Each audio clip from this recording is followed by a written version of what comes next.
불교 강좌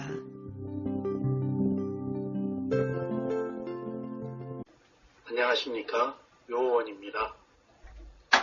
한 인간이 살아온 과거와 살고 있는 현재와 앞으로 올 미래를 통틀어서 어느 때나 자아나 인격체로 보지 말고 단지 원인과 결과로 보아야 합니다.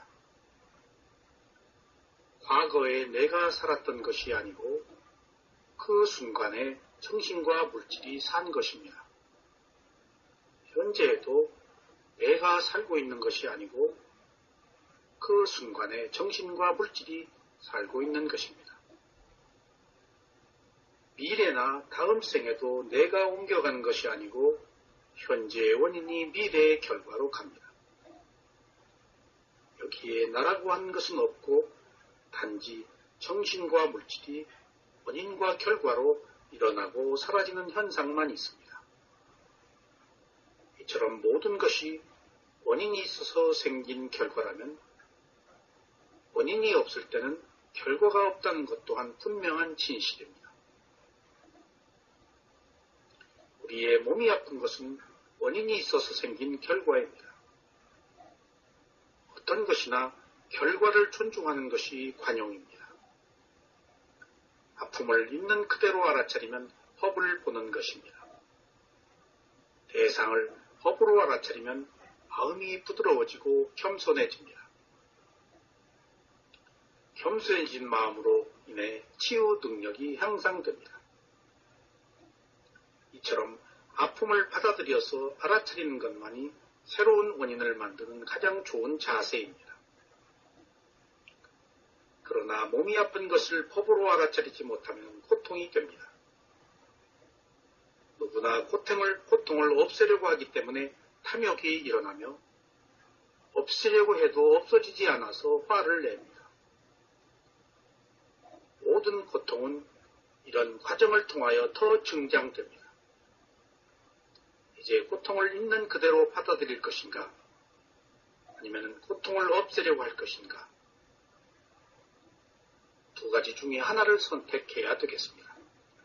오늘 또 지난 시간에 이어서 요기불 원인으로 접촉이 일어난다에 대해서 말씀을 드리겠습니다. 선업도 감각 접촉에서 생깁니다.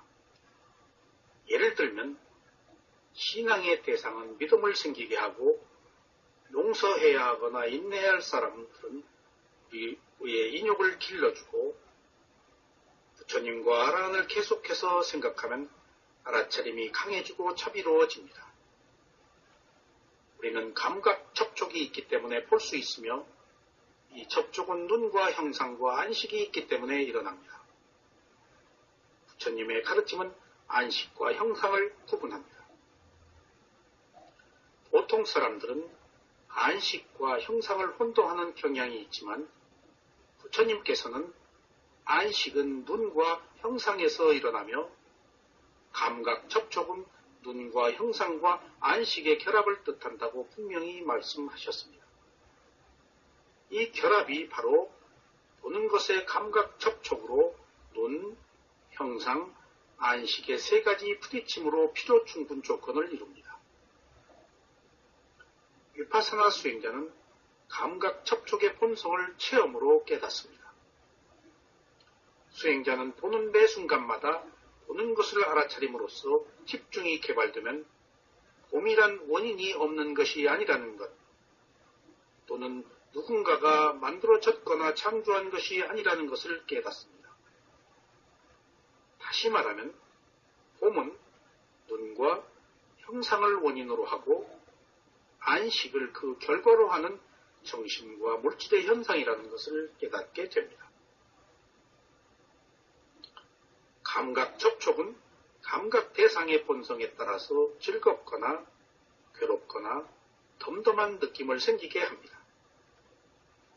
대상이 아름다우면 즐거운 느낌이, 못생겼으면 괴로운 느낌이, 못생기지도 사랑스럽지도 않으면 덤덤한 느낌이 됩니다.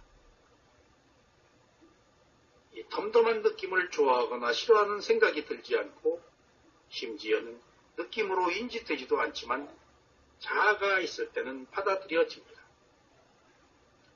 사실상 이 세 가지 느낌들은 자아나 나와는 아무런 상관이 없고 감각 접촉에서 생기는 정신적 과정의 측면인 것입니다.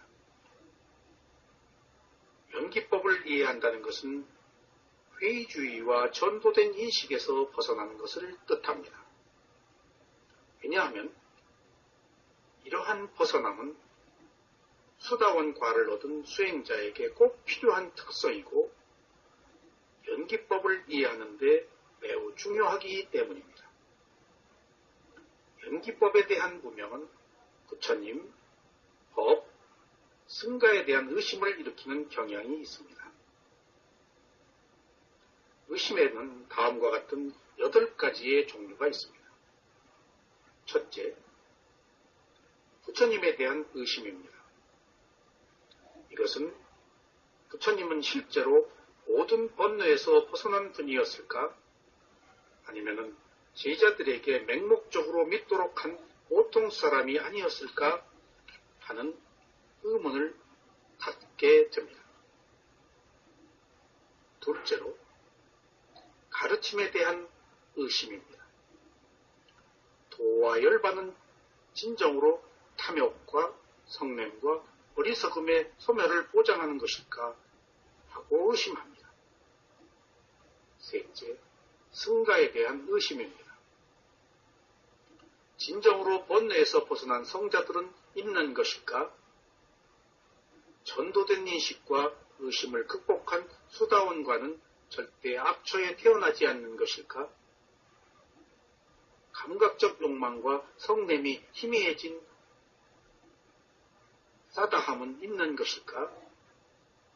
감각적 욕망과 성냄에서 완전히 벗어난 아나함은 있는 것일까? 그리고 모든 번뇌에서 벗어난 아라한은 과연 있는 것일까 하는 의심을 갖습니다. 네 번째, 수행에 대한 의심입니다. 계를 지키고 알아차리는 수행은 더 높은 영적인 진보에 유익하고 도움이 되는 것일까 하는 의심을 갖습니다. 다섯 번째, 과거에 대한 의심입니다. 나는 과거에 과연 존재했을까? 나는 과거에 왜 그리고 어떻게 존재했을까?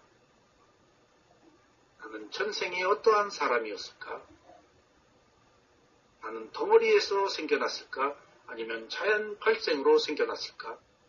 하는 의심을 갖습니다. 미래에 대한 의심입니다. 나는 죽고 나서 존재할 것인가? 대생에 나는 어떠한 사람이 될 것인가? 하는 의심을 갖습니다. 일곱 번째, 과거와 미래 모두 의심을 하는 것입니다. 꼭 주석서에 따르면 이 의심은 삶의 수레바퀴의 과거와 미래 가운데에서 현재를 가리킨다고 합니다. 이 해석은 다음과 같은 빨리어 경전의 말씀과 일치합니다. 이 현생에서 자아에 대한 의심이 생긴다. 그러한 의심에서 다음과 같은 의문이 생길 수가 있습니다. 나는 진정 나 자신인가? 자아는 존재하는가? 존재하지 않는가? 만약 자아가 존재한다면 그것은 어떤 종류의 자아인가? 그것은 큰가? 작은가? 왜 어떻게 자아가 존재하는가? 그것은 창조되었는가? 아니면 자연 발생으로 생겨났는가? 자아는 어디서 왔으며 마지막에 몸이 무너지고 난 다음에 어디로 가는 것일까? 이러한 의문은 과거에 대한 5가지 의심, 미래에 대한 5가지 의심, 현재에 대한 6가지 의심을 나타냅니다. 수행자가 자아나 나에 대한 모든 전도된 인식에서 벗어나게 될 때 이러한 모든 의심들을 극복하게 됩니다. 이것을 의심에서 해방되는 정정이라고 합니다. 연기를 이해하면 바로 이러한 의심에서 해방되는 정정에 이르게 됩니다. 의심의 8번째는 많은 의심이 일어나는 마지막 주제는 중생계의 인과관계의 중요성을 강조하는 연기법입니다. 행은 정말 참된 법에 대한 무명에서 비롯된 것일까? 재생은 정말로 업을 조건으로 일어나는 것일까? 정말 내생의 악업은 해롭고 선업은 유익한 것일까? 모든 현상에 정말 원인이 있는 것일까? 모든 것은 원자와 전자가 우연히 결합된 결과가 아닐까? 이러한 의심들은 연기법에서 설명하고 있는 인과관계의 사슬에서 원인의 고리인 무명과 행과 그 결과인 식의 재생연결식을 중심으로 펼쳐집니다. 이러한 의심은 결국 그릇된 견해를 생기게 합니다. 연기와 모순되는 그릇된 견해는 이러한 의심의 뿌리를 두고 있습니다. 자신의 지적 수준을 넘어 삶의 본성에 대해 추론하면 처음에는 의심이 생기지만 나중에는 전도된 인식에 대해서 집착하는 회의주의자가 되어버립니다. 그러한 회의주의자와 그릇된 견해는 연기에 대한 무지에서 비롯됩니다. 연기법을 분명하게 이해하는 사람은 전도된 인식은 말할 것도 없고 의심도 갖지 않습니다. 궁극적으로 분석하면 지구, 태양, 나무 등등의 무정물이 그렇듯이 중생도 원인과 결과의 복합체입니다. 우주를 지배하는 인과법은 창조나 우연 발생의 여지를 두지 않습니다. 현대 과학은 생명 없는 물질계가 원인과 결과의 상호작용에 절대적으로 의존하고 있다는 것을 나타내는 압구적인 증거를 제시하고 있습니다. 이는 생명이거나 마음이거나 물질이거나 간에 이 세상 모든 것은 조건지어져 있다는 부처님의 가르침의 진리를 확인시켜 줍니다. 부처님께서는 사람의 내적 삶에 조건지어진 본성을 강조하셨습니다. 물질계는 윤회계가 없고 재생과 괴로움을 받지 않기 때문에 불교에서는 외적인 무정물의 세계에는 관심이 없습니다. 오직 마음이 있는 의정물인 중생들에 대한 것들이 불교의 관심사입니다. 불교의 관점에서 가장 중요한 관심사는 이토록 중생입니다.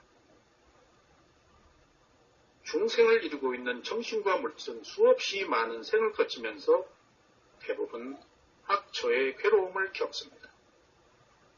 하지만 우리가 정신과 물질의 과정을 이해하고 지혜롭게 행동한다면 해탈에 이르는 도에 점점 가까이 나아갈 것입니다. 설령 아직 해탈하지 못했다 하더라도 우리는 윤회에서 더 좋은 삶과 행복한 운을 얻을 수가 있습니다. 12연기를 명확하게 이해하는 것은 번뇌를 완전하게 소멸시키는 데 절대적으로 필요합니다. 수행자 여러분, 우리는 행의 원인으로서 무명과 재생의 원인으로서 업의 결과를 설명했습니다. 이제 재생연결식의 근원에 대해서 설명할 필요가 있습니다. 부처님께서는 존재경에서 의도를 가진 선업과 불선업을 나무가 무성하게 자라고 있는 들판에 식을 씨앗에 가래를 들판을 촉촉하게 하는 수분에 비유하셨습니다. 다시 말하면 법의 들판에 식이라는 씨앗을 뿌려 가래라는 수분이 있어서 자라게 하는 것을 말합니다. 나무를 심으려면 들판과 묘목이 있어야 합니다. 마찬가지로 재생연결식은 업이라는 기름진 들판을 전제 조건으로 합니다. 업은 재생의 잠재력을 생기게 하고 앞선 시기의 상태는 사라졌지만 재생의 잠재력은 정신과 밀접하게 남아있습니다. 마치 초목이 아직 싹 트지는 않았지만 적당한 조건이 갖추어지면 실제로 싹이 트는 것과 같고, 죄를 저지른 사람이 잠재적인 죄수와 같으며, 공장에서 두각을 나타낸 근로자가 그 공로를 취하여 상을 받는 것과 같은 잠재적인 수상자인 것과 같습니다. 초목이 발효하려면 씨앗에 의존하는 것과 마찬가지로 재생은 선하거나 불선한 시기에 의존합니다. 선한 시기나 불선한 시기 일어나고 소멸하지만 유사한 상태의 시기 끊어지지 않도록 흐르고 자극을 줍니다.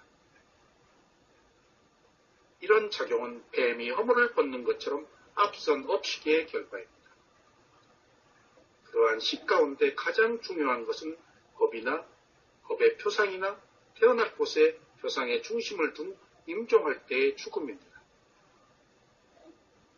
죽어가는 사람이 표상을 만나는 것을 법의 형성력을 조건으로 한 내생의 천조를 의미하는 현현의 구족이라고 합니다. 이 현현의 구족은 나타남이 빠짐없이 갖추어져 있다는 뜻입니다. 죽음의 마음이 재생연결식으로 전이됨을 나타내는 점에서 씨앗이 싹터 초목으로 성장하는 것과 어느 정도 유사합니다. 감사합니다.